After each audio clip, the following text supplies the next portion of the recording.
s'ils viennent chez nous, c'est qu'ils ont déjà le souci de préserver leur œuvre. Donc je me dis, rien n'est perdu. Ça a traversé les siècles pour arriver jusqu'à nous, c'est incroyable, c'est incroyable. C'est pas vrai, mais on bosse. Putain, les amateurs là qui niquent tout.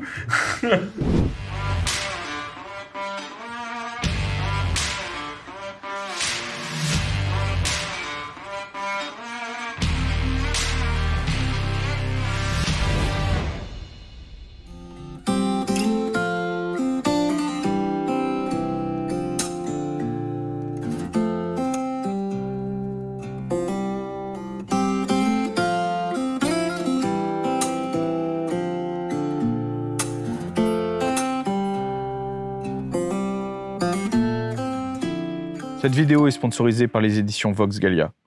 Ces éditions patriotes dont je vous ai déjà parlé, spécialisées dans le Moyen-Âge français. Vous connaissiez les livres sur Saint-Louis ou encore Godefroy de Bouillon, de nouveaux ouvrages sont parus depuis. Les Seigneurs de Bayard ou encore Bertrand du Guesclin, chevalier parmi les chevaliers, devenu le plus grand général du XIVe siècle. Vox Gallia, ce sont des livres travaillés avec de belles couvertures qui vous aideront à vous replonger dans la vie héroïque de nos ancêtres. Vox Gallia propose une promotion pour les abonnés de Bench & Cigars. Utilisez le code HISTOIRE et bénéficiez de 20% de réduction sur vos prochaines commandes. Alors le lien est dans la description, n'hésitez pas, car en les soutenant, vous nous soutenez aussi. Salut les gars, aujourd'hui on est à Bruxelles avec le dessinateur qu'on ne présente plus, Marceau. Merci d'être venu. Avec plaisir. Et on est chez Lara de Book and Paper Restoration. Lara qui va nous montrer un petit peu son métier qui est particulier. Est-ce que tu veux nous expliquer? Ici, on est dans un atelier de restauration de papier et de livres. Ouais. Donc voilà, on va regarder différentes pièces. Ça va aller du papier calque à des livres imprimés ou des manuscrits sur parchemin. Voilà, donc c'est un peu comme ça qu'on s'est contacté, que tu m'as vendu le truc. C'est aussi pour ça que j'ai voulu que Marceau vienne, parce que ça faisait longtemps que je voulais faire quelque chose avec Marceau. Et là, pour le coup, on est vraiment dans ce qui touche un petit peu à ta fibre artistique, quoi. C'est dans le papier, dans l'art, hein, on peut le dire. Et toi, en plus, parce que pour qu'il y ait quand même un petit lien avec Bench & Cigars, tu m'as dit que tu travaillais régulièrement sur des manuscrits moyenâgeux. Tout à fait. C'est ça. Ouais. Et là, donc là, on est dans ton atelier. Là, on est dans mon atelier. Donc voilà. tout ça, c'est à toi. Tout ça, c'est à moi. Et donc, ça explique que tout soit bien rangé, parfaitement, même les cuillères sont alignées, etc.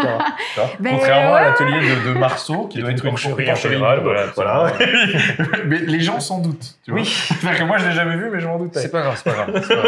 C'est pas grave. Hein. C'est pas grave, il garde quand même, Toi, t'es content de venir ici, de découvrir un peu ça? Ouais, franchement, c'est intéressant parce que j'avais dit, moi, ce qui m'intéresse beaucoup dans ton métier, enfin, en tout cas, ce qui me fascine, c'est que c'est la patience. Tu vas nous en parler tout à l'heure, j'imagine, qu'il te faut pour restaurer quelque chose, tu vois.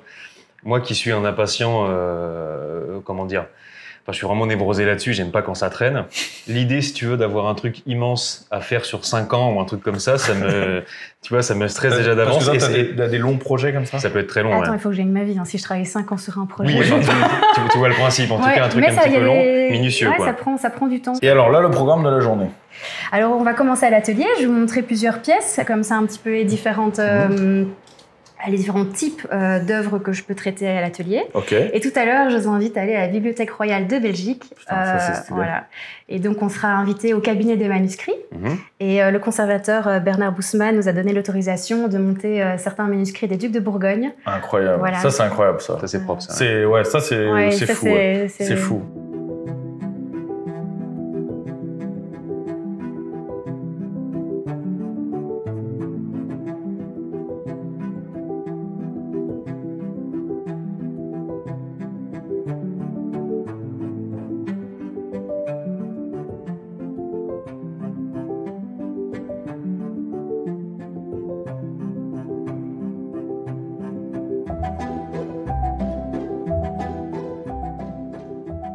Bon, alors, qu'est-ce que c'est, ça, du coup?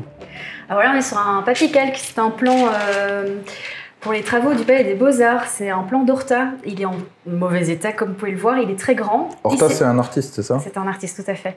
Il est en mauvais état. Il est en 2 parties. Il s'est scindé en 2. Et donc là, c'est un grand format. C'est intéressant dans le cadre d'une exposition qui va se dérouler dans pas longtemps. Et ici, la Fondation m'a demandé de le restaurer parce qu'il était simplement en 2 parties, donc impossible de l'encadrer. D'accord. Quand on est arrivé à l'atelier, malheureusement, il y avait une multitude de papiers scotch. Ici, on peut encore en voir des anciens tapes pour restaurer les déchirures. On utilise des matériaux de conservation. En l'occurrence, ici, c'est du papier japonais avec des colles tout à fait réversibles. C'est des colles cellulosiques. Et il faut les retirer patiemment. Ce que tu as fait ici, par exemple. Là, voilà, tout ça, par exemple, a déjà été restauré. Mais ici, il y a une petite partie qui est encore bien endommagée. d'un truc comme ça, là, dans cet état-là, qu'est-ce que tu vas pouvoir en faire? Je veux dire, parce que là, tu dis il est scindé en deux, mais c'est mort, ça, non? Non.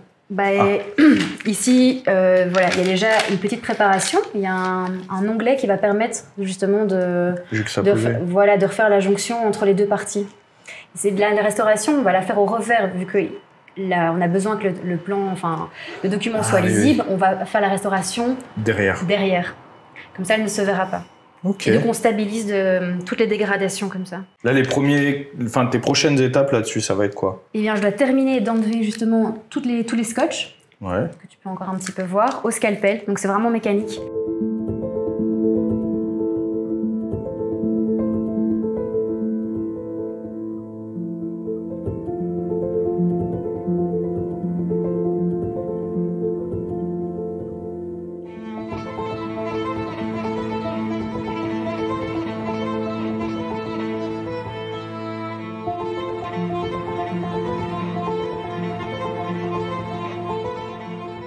Ce que tu nous disais tout à l'heure, c'est que en fait, finalement, l'attente de tes clients, selon les clients, c'est vraiment différent, c'est ça? Par exemple, les collectionneurs ou les antiquaires, ils ont une intention, c'est de revendre.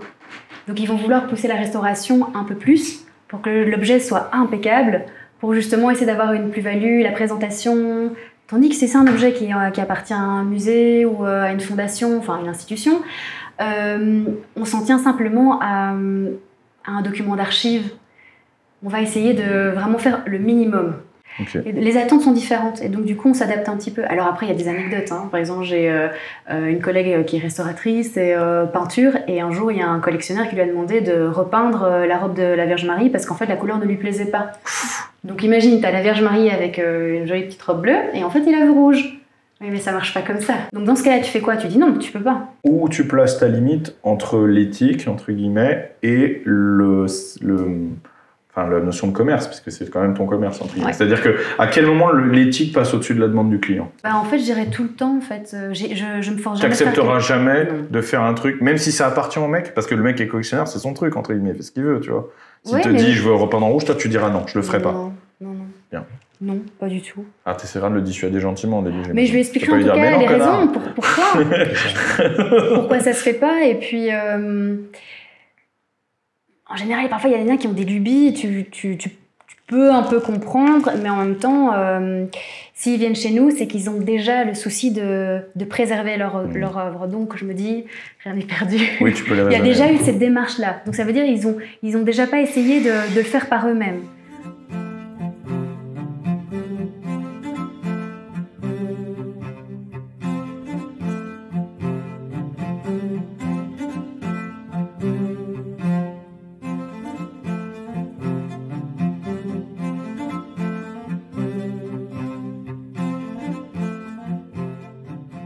Alors là, on est sur des feuilles d'incunable.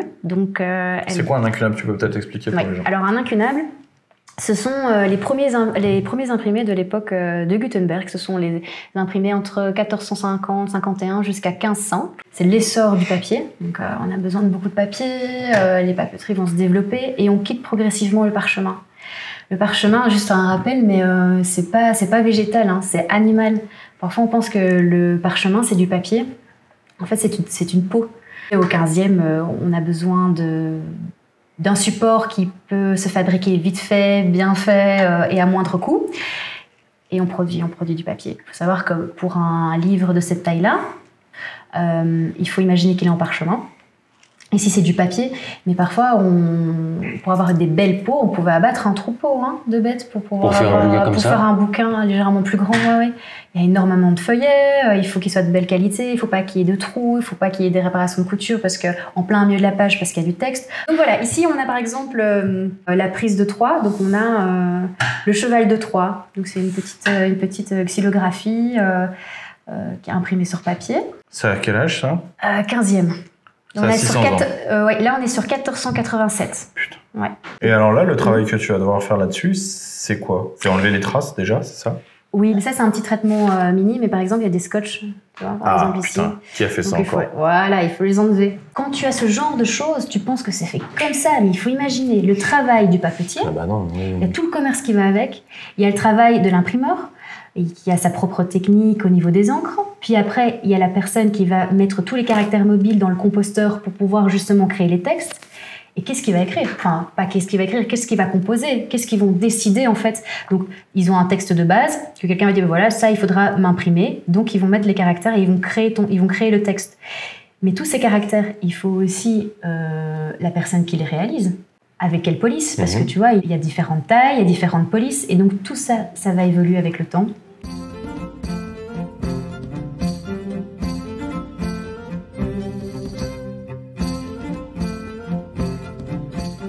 Ce serait intéressant quand même de se pencher sur le sujet en te disant que des œuvres comme les tiennes aujourd'hui, Marceau, tu vois, comment elles vont vieillir dans le temps et est-ce que dans 500 ans, tu auras besoin de travail de restauration sur ce qu'on imprime aujourd'hui?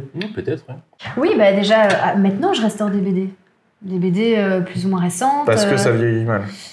Parce que les différents médias qu'on a utilisés n'ont pas bien vieilli. Par exemple, les feutres que tu utilises, les solvants qui sont dedans, parfois réagissent très mal avec la lumière. Attends, tu restaures des BD des origines ou pas des originaux, oui, ouais, pas des albums. Non, oui, des des albums. albums. Ah, bah, des albums aussi, quand la reliure est en mauvais état.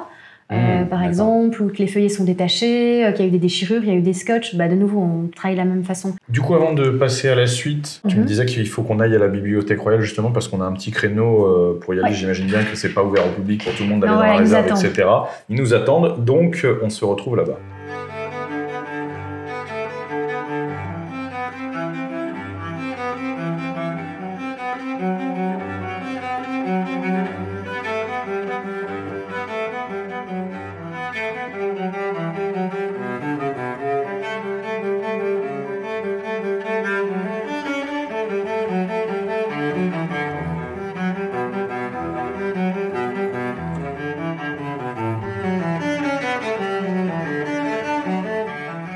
Bon, donc là, on est arrivé à la Bibliothèque Royale de Bruxelles, c'est ça? De Belgique. De Belgique. Oui, tout à fait. Bibliothèque Royale de Belgique à Bruxelles. Oui, c'est ça. C'est ça. Et donc, tu as 2-3 trucs à nous montrer. Oui. On a eu une autorisation un petit peu spéciale. Un petit peu spéciale grâce à toi. Franchement, on te remercie. C'est surtout grâce au conservateur, à Bernard Bousman, qui nous a accordé de pouvoir sortir quelques manuscrits de la réserve au cabinet des manuscrits. Et donc, c'est surtout grâce à lui. Bébert, merci. T'as assuré. Et alors, nous, on est un petit peu impatients. On a oui dire de ce que tu voulais nous montrer. Donc, c'est parti. On est prêt? Oui. Ce sont des livres que j'ai eu l'occasion de restaurer. Donc, je connais un petit peu. Tu les connais, ouais. Voilà, je les connais un petit peu. J'ai pu passer un peu de temps dessus. Ici, on est sur un manuscrit qui date du XIVe siècle. Tout est sur parchemin.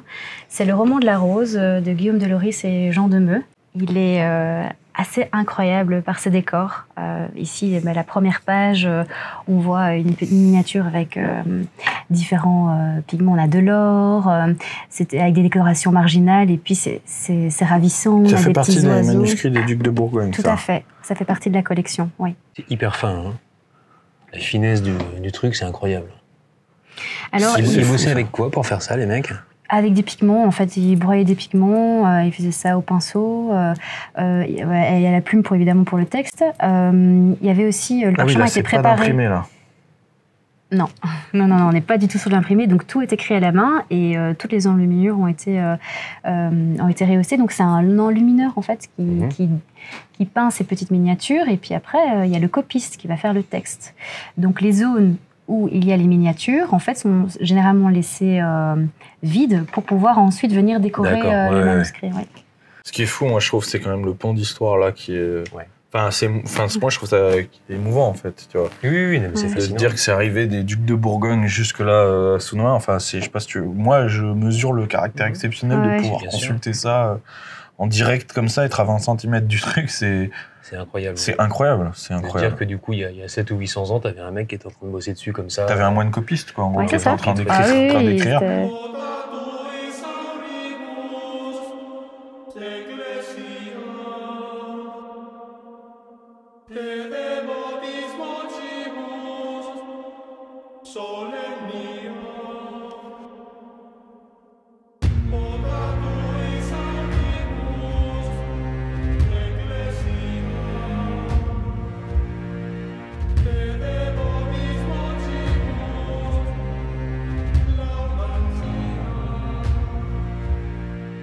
Mais c'est un gros bouquet. Ça, c'est un très gros bouquin. N'empêche qu'à Noël, c'était un cadeau comme ça, et que dedans c'est un livre, t'es bien dégoûté. Oui. Non mais là, celui-là, il est incroyable, celui-là. Ouais, il est magnifique.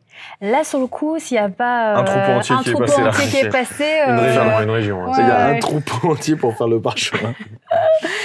Non, mais incroyable. En plus, il est relié, donc c'est compliqué de relier un livre comme ça. Et ça, tu l'as restauré? Oui, je l'ai restauré. T'en as chié, non? Ouais, il y avait surtout un problème au niveau des tranches-fils. C'est Charles Martel, ça? Je ne sais. Alors. Si, c'est écrit là. Ouais. Oui, attends. Ça, le livre, ça relate de la vie de Charles Martel. Ok. Non, mais oui, c'est pas. Il a tous les trucs des attributs du roi de Ouais. France, tu vois, avec le truc. Les parchemins eux-mêmes représentés dans le parchemin. Oui. Les textes, le moindre petit Non, détail. mais ça, c'est là pour le coup, là, c'est juste, c'est de la folie, ça. La finesse, c'est hallucinant. Et puis même, ce que ça raconte, l'histoire, l'image, enfin, je veux dire, ça a traversé les siècles pour arriver jusqu'à nous, c'est incroyable, c'est incroyable. Tu sais, ce qui est intéressant aussi, c'est de se dire que ça, là, c'est toute la vie de Charles Martel, donc ça a été toute l'histoire de Charles Martel commandée par un duc de Bourgogne, c'est ça? C'était pour Philippe le Bon. Pour Philippe le Bon, mais c'est 7 siècles après Charles Martel. Oui. Donc c'est là que tu vois l'importance quand même des ancêtres, tu vois, et de l'histoire. Parce que tout ça, là, nous aujourd'hui, c'est grâce à des livres d'histoire, tout ça, mais notamment grâce à ce genre de choses qu'on sait aujourd'hui reproduire. Mais eux, à l'époque, ils se basent forcément sur d'autres trucs aussi, d'autres documents pour écrire tout ça, tu vois, qui ont traversé 7 siècles déjà pour arriver jusqu'à eux. Mais c'est vrai que c'est fou, tu vois. C'est pas du tout contemporain, quoi, de Charles Martel. C'est fou. C'est vrai qu'à l'époque du tout numérique, 700 ans plus tard. où on a l'information qui tombe toute seule, on oublie l'importance de ces machins-là. 700 ans plus tard, ils ont su Incroyable. réécrire toute la vie du bonhomme. Bien sûr. C'est quand même fou, quoi.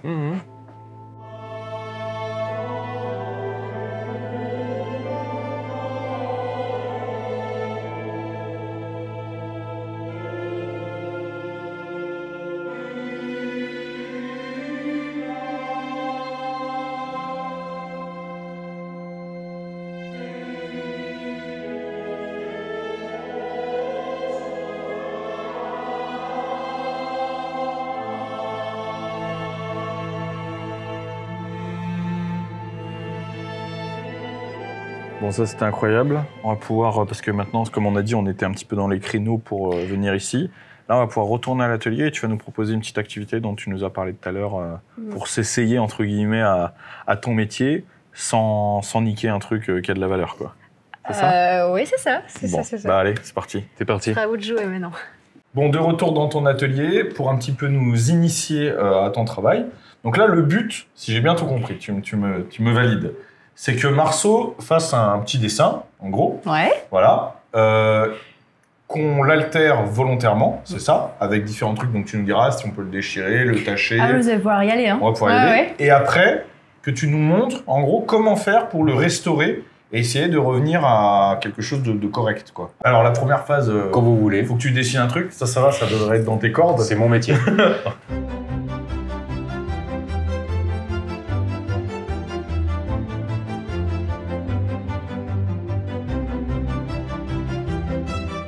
Voilà, donc là, je pense qu'on a un truc intéressant. Ouais, on est bien, on est Voilà. bien. Tu voulais Ouais, pas du- ajouter un petit quelque chose? Une petite Oui, bulle? je vais faire une bulle, comme ça je pourrais dire que j'ai travaillé en collaboration Allez, vas-y. avec Marceau. Et voilà. J'ai Oh, fait, non, mais j'ai fait franchement, une BD en collaboration avec Marceau. T'as bien fait de venir. hein.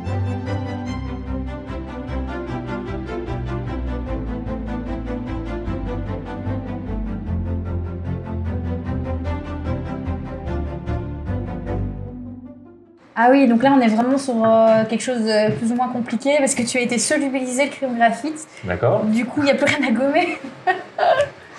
Écoute, on va essayer de faire quelque chose comme réparer déjà la déchirure. D'accord, très bien. Alors, Ça va? Allez hop, c'est parti. Je vais préparer le matériel. Je t'ai préparé un petit papier japonais. Ok, On va faire soft, hein. Tu vas retourner le dessin et on va essayer de réparer la déchirure. très bien. alors, qu'est-ce qu'il faut comment? Alors, on a la colle. Donc, je prends mon pinceau, Voilà, prends un petit peu de colle. je trempe. Ouais, vas-y. Et tu viens mettre la colle sur ton papier. Sur le papier directement. Ouais, vas-y, Est-ce tu qu'il peux faut que je le le mettre mette ici. là-dessus ou sur la Tu peux table? mettre ici. Comme Sur la ça, tu table. décharges ta colle. Tout le papier? Et tu essayes de faire plus ou moins Ouais, la la même même grandeur que la taille. déchirure. Très bien.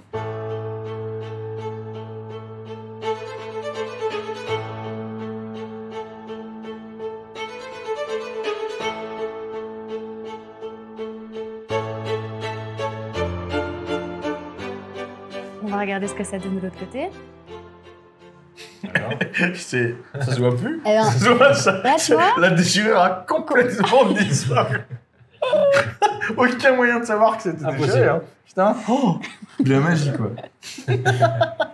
éventuellement, on pourrait remettre un petit peu de colle par ici. Éventuellement. Éventuellement. C'est pas que je veux te contrarier, mais il manque un peu de colle.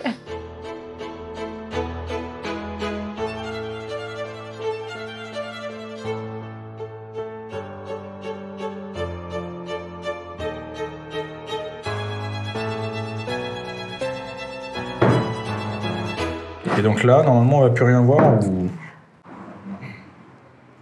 Ah, c'est un peu mieux quand C'est même. mieux quand même. Hein. Et vous avez vu au niveau où il y a eu le fer, il y a eu Ouais. l'humidité quand t'as... Ça s'est un peu... oui. Ça s'est aplani. Donc vraiment, on a avant, après. Parce que s'il y avait eu une tache, par exemple, de café, on a un truc comme ça. Alors à ce Là, moment-là, c'est faire des un traitements bain. longs. Oui, c'est Donc long. là, il fallait faire un bain avec des produits particuliers, Oui, c'est c'est ça ça. La tâche, on pourrait évidemment la récupérer, mais Cette tâche-là, là.